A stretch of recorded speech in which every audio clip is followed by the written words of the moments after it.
पण आमची माणसं तसं नाही करणार. असं करायच्या अगोदर तुम्ही एकदा बी विचार नाही करत. आणि जीव माझा असो किंवा तुमचा, समद्यांची किंमत सारखीच असते. अन तुमच्याकडे एक विनंती आहे. तुमच्या महाराजासनी विचारा का आत्म्यात भेदभाव असतो या? आत्मा ही परलोकांची गोष्ट आहे आणि शरीर या लोकातली.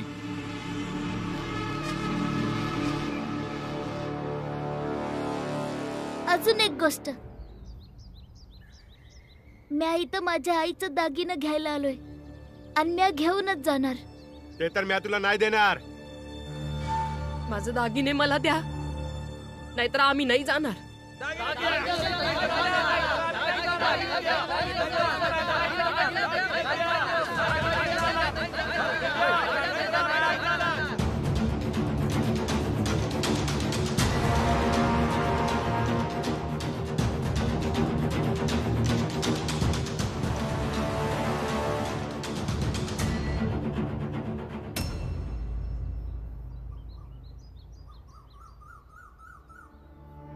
बाळा, जसं महाराजाची सभा सुरू होईल त्याच यायला म्या त्याचा काटा काढेन. तू फक्त तुझ्या आई आणि भीमला सांभाळ, कारण जर त्यासनी हे माहीत पडलं तर ते आपल्याला हे काम कवाच करू नाही देणार. त्यामुळे तू जा, म्या इथंच थांबतो. नाही, महाराजला मारायचं काम तुम्ही मला द्या, म्या मारणार महाराजला. नाही बाळा, महाराजला मारल्यावर माझा जीवनाचा शेवट होऊ शकतो आणि उरलेलं आयुष्य म्या जेलमध्ये सुद्धा जाऊ शकतो. पर तुझं अजून लय आयुष्य बाकी आहे. त्यामुळे म्या जेवढं बोलतो या तेवढंच तू कर. माझ्या डोक्यावर हात ठेवून तू वचन दे की जी बदल्याची आग आपल्या दोघांच्या अंगात भिनली आहे ती कवाच जुना द्यायची.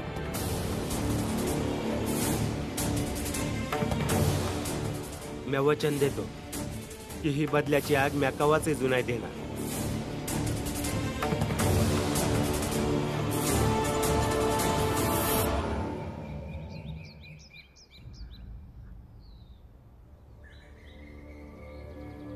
शेठजी, रामजी आला.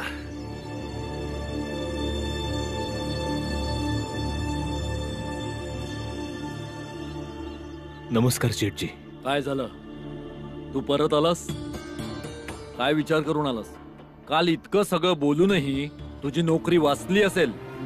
शेठजी, काही लोक लय हट्टी असत्या, त्यासनी लाज बी नसते आणि तसं बी जातीचा बी गुण असतो. हाकलून दिलं तरी परत येतात. शेठजी, आज जेव्हा मी घरातनं सकाळी निघालो तेव्हा विचार केला नव्हता की तुम्ही मला कामावर ठेवाल की नाही ठेवणार. पर जवळ तुम्ही स्वतः मला कामावरनं नाही काढून टाकत तवर मनातली आशा जिती होती.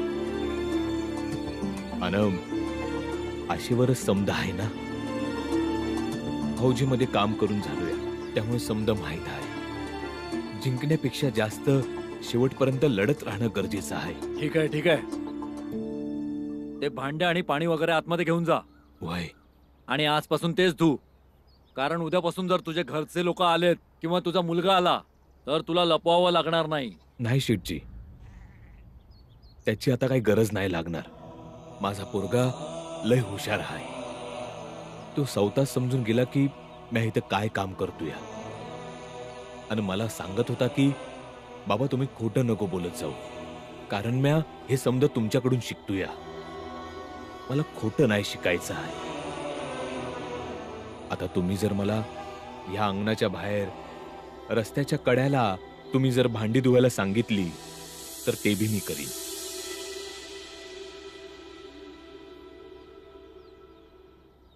चांगलंय रामजी, तुझा पोरगा तुझ्याकडनं समजा काय शिकतोय. जरा साफसफाई बी शिकव. या अशा मोठ्या मोठ्या गोष्टी बोलून काय उपयोग नाही बघा. शेवटी त्याला बी भांडीच घासायचे आहेत ना. माफ करा, माझा पोरगा भीम काय करणार काय नाही करणार मला नाही माहित. पर तुम्ही ह्यो विचार करा की तुमचा पोरगा काहीतरी मोठं काम करेल.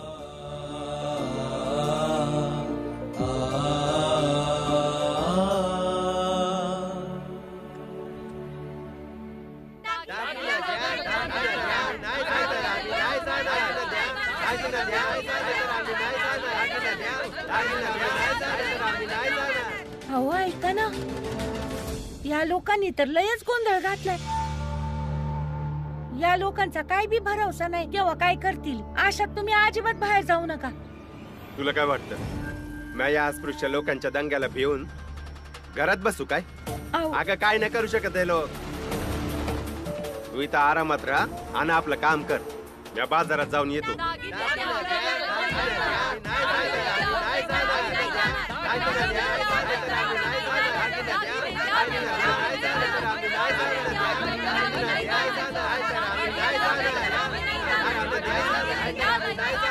आनंद दादा, मी त्यांच्या मागे जातो.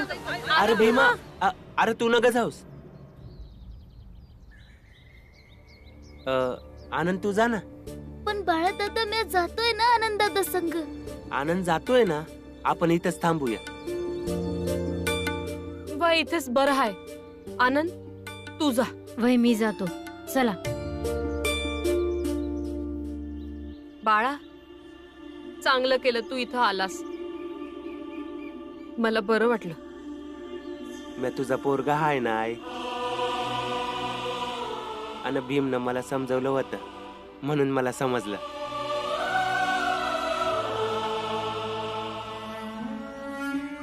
पण आई, मंजुळाताई. बाळा, त्याची काळजी घ्यायला घरी कोणीतरी पाहिजे ना. तर मंजुळा तिथंच थांबली आहे.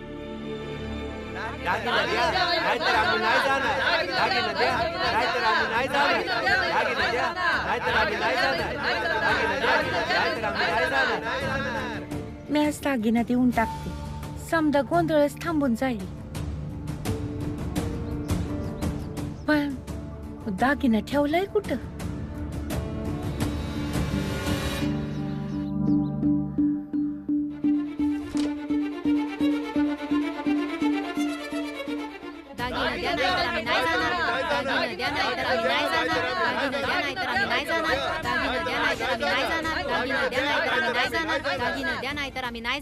हे असे नाटक करून तुझ्या आईचं दागिना परत मिळणार आहे का? मिळो नाही तर न मिळो, पर समध्यासनी माहित तर पडल की माझ्या आईचं दागिना तुम्हीच घेतला आहे. मग ठीक आहे, बसा असेच वरडत. दागिना द्या नाही तर आम्ही नाही जाणार. महाराज, यो नाटक फक्त त्यांचं नाही, अजून भीमराव आणि त्याच्या समाजातील लोक त्याच्या घराच्या बाहेर उभी आहेत आणि तिथं बी घोषणा देत आहेत. पण हे सगळं तू तक्रारीच्या स्वरात का बोलतोय? पर महाराज, हे लोक तो स्वतःच कर्म करत आहे आणि प्रत्येक कर्मयोग्याची थोडी थोडी प्रशंसा तर व्हायलाच हवी.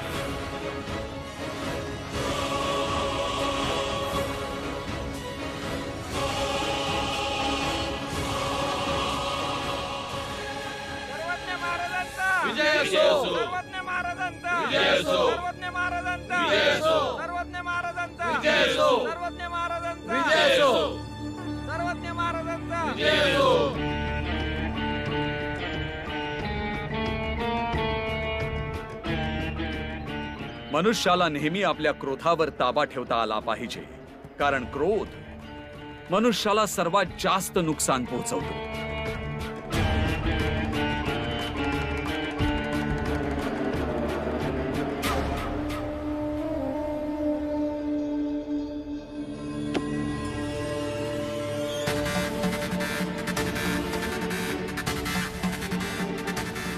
आज महाराज तुझा शेवट हाय.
नाही तर आम्ही नाही जाणार. दागिने द्या नाही तर आम्ही नाही जाणार. महाराज महाराज काहीतरी करा महाराज.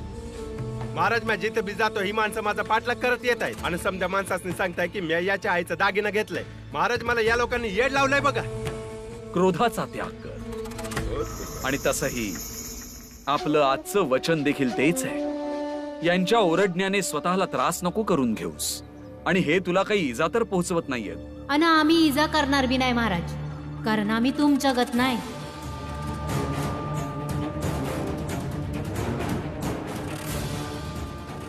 कोणीच कधीच कोणासारखा असू शकत नाही. तुम्ही सर्वजण एका कोपऱ्यात जाऊन नारेबाजी करत राहा आणि आम्ही इथे प्रवचन देत राहू. प्रवचनाचं ढोंग आहे, नाटक आहे. माझ्या भावाने येऊन 2 प्रश्न विचारले ना तर तुम्ही इथनं पळून जाशील.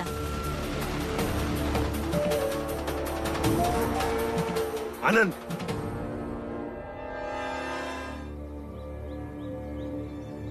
तोंड सांभाळून बोल. महाराज सांगा असं बोलतात काय? तू बी ध्यानात ठेव आणि तुझा भाऊ भीमला बी सांग. महाराज खरे आहेत आणि आपण समजे खोटे. तुम्ही हे काय बोलत हाय पुरंजन काका? कारण मी माझा एक पाय गमावून शिकलो आहे.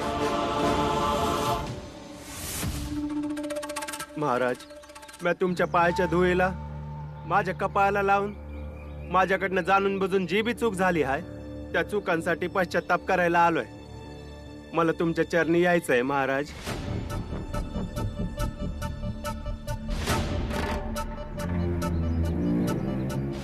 पुरंजन काका तुम्ही काय बोलत हाय? बाबांचा मित्र असून तुम्ही असं बोलताय? कसली मैत्री? आमची मैत्री तुटली आहे.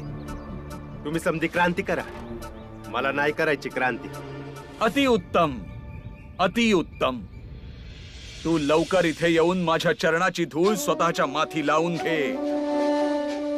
ईश्वर तुला त्वरित माफ करेल. पुरंजन काका नाही, तुम्ही नाही जाणार. सोड मला. आता मी तेच करीन जी माझी मर्जी असेल.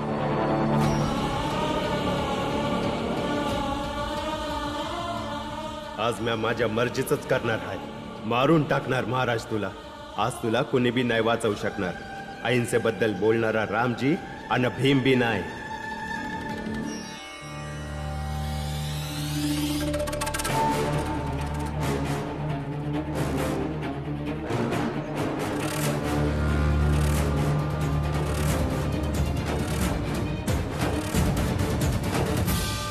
थांब.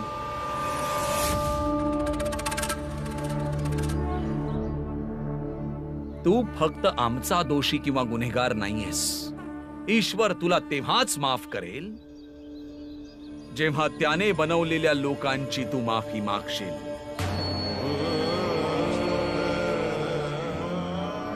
त्यामुळे ईश्वराच्या प्रतिनिधीची म्हणजेच माझी माफी मागण्याच्या आधी इथे उपस्थित असलेल्या प्रत्येक व्यक्तीची तुला माफी मागावी लागेल.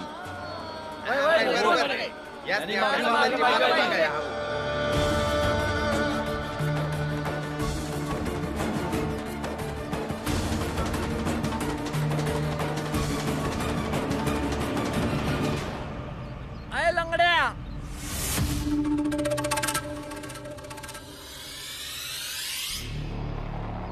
अय लंगड्या पुरंजन, तू सगळ्यात आधी ना माझी माफी माग. कारण मला बघूनच तुझ्या शरीरातलं रक्त लय सळसळतं ना. मला माफी मागशील तरच तू शांत होशील. आणि तसं बी प्रायश्चित्तासाठी माफी मागणं गरजेचं असतं, कळलं का? आता बस गुडघ्यावर आणि माग माफी. आज मी या महाराजाला मारून टाकणार आहे. यामुळे जेवढ्या लोकांच्या पाय पडायला लागल तरी मी पडेल.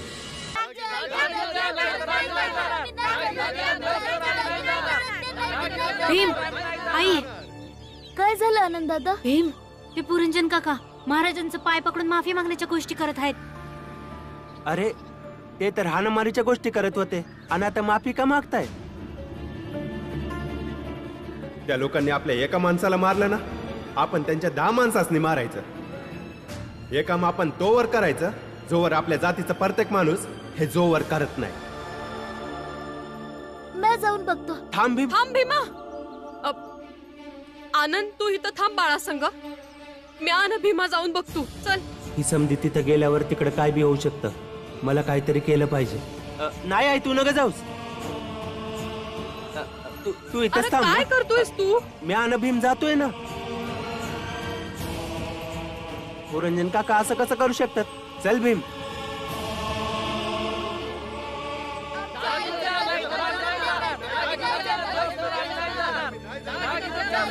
दागिने द्या, नाहीतर आम्ही नाही जाणार. आहे पुरंजन, आता विचार कसला करतोयस? बस की मागून घे माफी.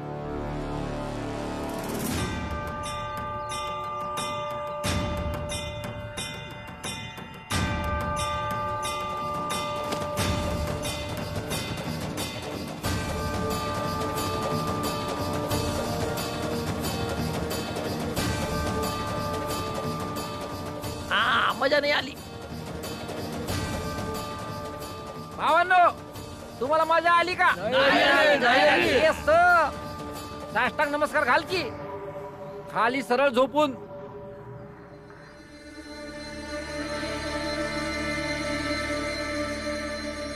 आता मस्त जमल्या. उठ की आता.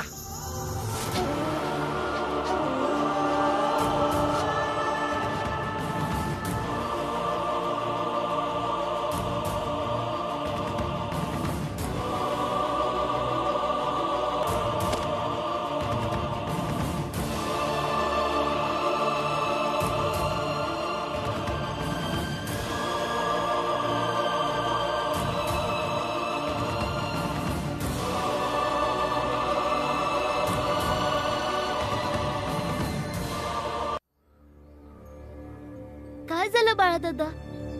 नाही, तू महाराजला वाचवायला नाही जायचं. बाळा दादा, तिकडे जर पुरंजन काकांनी महाराजांची माफी मागितली तर आपण संघर्ष आणि स्वाभिमान गमावून नाही, बसू. ते त्याच्या पाया पडाया नाही, त्याला जीवानीशी माराया गेले.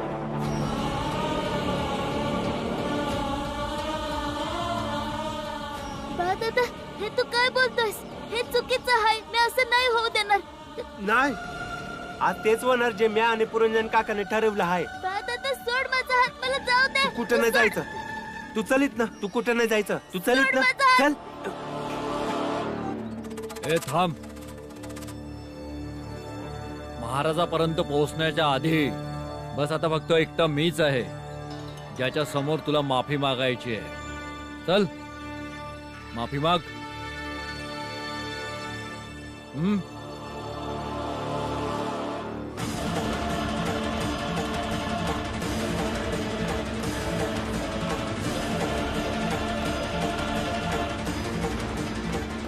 तू कुठं नाही जायचं.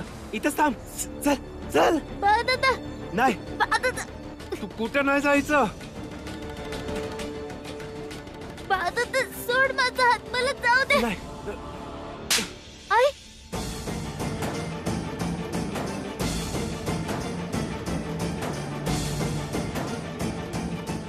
जा. नाही आई, हे चुकीचं आहे. एका पोराची तू बाजू घेतेस आणि दुसऱ्याचा विरोध करतेस. आई, हा न्याय नव्ह. तू शिकवणार मला? हा, हे बघ, न्याय आणि अन्याय, चूक आणि बरोबर यामध्ये फरक करताना मायेला पक्षपात करायला लागला ना तरी तो बरोबर असतो या, खरा असतो या. भीमा, तू जा.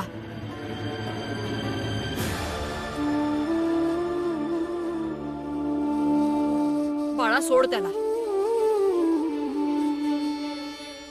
बाळा,